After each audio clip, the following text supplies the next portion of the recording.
All right, what's going on? It's Frankly Frank here, and we're just gonna go over the semifinals really quick. Just give my opinion on both of the games. I mean, the video is deleted. You'll never know if I was actually right with my predictions or not, but you got to trust me on this. I said for the first semifinal game that Spain would win 1-0 against France. And the reason I said this is because Spain's midfield is the perfect counter for just everything the French has going for it. And I was right. I love Spain, and I'll get into that in my finals video. But they play very boring soccer. They play very boring football. Um, but it works. Is just like they're gonna dominate the midfield, they're gonna pass it around, and they're gonna wait for their opportunity. And honestly, um, France had nothing going for them. Um, like none of their guys, only one of their players, if we're looking at the foot mob ratings, had above 7, and that was Rabiot. Dembele was awful. Mbappe was playing hero ball because he was getting so frustrated with everyone on his team. And I also know from this game at halftime, like Dembele was trying to fire up everyone at halftime, and it did not go over well. At least that's what I heard. And it just didn't. They just didn't look like the French team for prior years. I mean, the prior years French team made the finals, but it was like the perfect matchup for them to go against Spain. Spain is just that team where they're going to dominate the midfield and they're going to wait for their opportunities. They're not going to fire into everything. And they know what they're doing. They are a good team. And it's so awesome to see Spain in the finals again because I do really like Spanish football. I have a bias that I'll get into in my finals prediction video. But it was just a good it was a good game to be Spanish. It was a really good game to be Spanish. I thought Cucurella was very dominant on the wing. Him and Porro I thought were some of the best players. But the Porro and Lamine Yamal combination is actually really good on the wing, where Porro could overlap with Yamal and Yamal could go in. I think they're the favorite in the finals, but I'll get in that in the finals video. I think this is one of Spain's best wins, and I do want to point out that the only team they've tied this tournament was Cape Verde. Cape Verde has tied they tied Spain and took the Argentina, the other finalists, to pretty much the brink of elimination. So you got to give Cape Verde a lot of credit. And they don't give up goals. Spain does not give up goals. That defense is so stout and so good. Like, even though with Porro and Cucurella going upfield, you got Laporte and Cubarsi. My Spanish pronunciation should be better. They do their job, and then you have Ruiz and Rodri, who also could sit back when needed, but also go into attack and pick out spaces when needed. It's a dominant team, and I enjoy watching Spain, even though it's like some people do say, and I can even admit, they can be boring at times. And then the other final, which was 100% the way more interesting final, and I really didn't want either of these teams to win, so it was a successful hate watch regardless. Argentina 2, England 1. There's something about Argentina once it hits the 75th, 80th minute where they just start to dominate and take over the game. After Gordon got the goal about the 60th minute, they just sat back.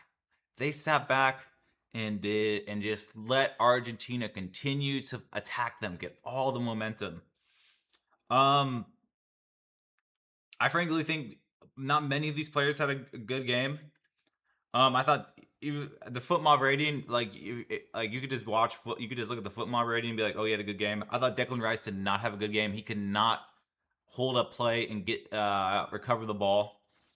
Bellingham didn't really have a good game because he couldn't get the ball. Neither did Kane. Kane did so much defending. And this kind of like a lot of maybe just because I'm a Tottenham fan as well, as well as like, oh, it'll always go back to Kane. It's like, oh, Kane spurs it up again in big moments. This loss isn't on Kane. It's on the entire team from sitting back. It's on Tuchel for sitting back. It's on all these guys from sitting back.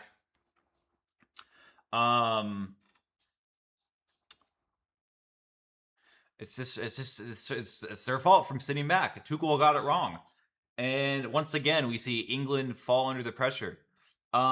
We may make an entire video, but that'll wait till after the third place game, or until after the World Cup on England's failures.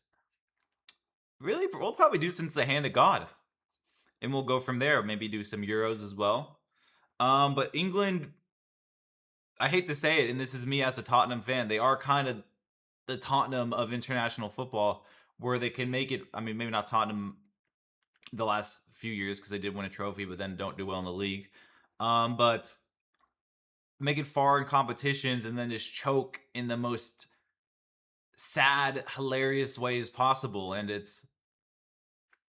is quite entertaining if you don't like England, which I don't like England. I think I'm not. I have a lot of English friends, but it's just like I just don't want them to win. They're like, to me, if we want to compare them to like an American football team, they're like the Dallas Cowboys. Or if we want to go even more modern terms of teams choking in big moments, the 49ers, which hurts me to say. It's just they're always finding ways to lose in big games. And I don't know if you could say England had a good tournament or not. I think it depends. If they beat France, this video will come out today. It may come out after the French game. Then maybe you can make an argument that they had a good tournament. But I don't know. We'll see after today. And then on the Argentina side, Messi did what Messi does. He doesn't do anything for a lot of the game. And then if you see all over X, be like, oh, when's Messi going to get subbed in? When's Messi going to get subbed in? It gets 2 assists. And Bellingham definitely poked the bear. You could see Bellingham definitely was talking some crap to Messi.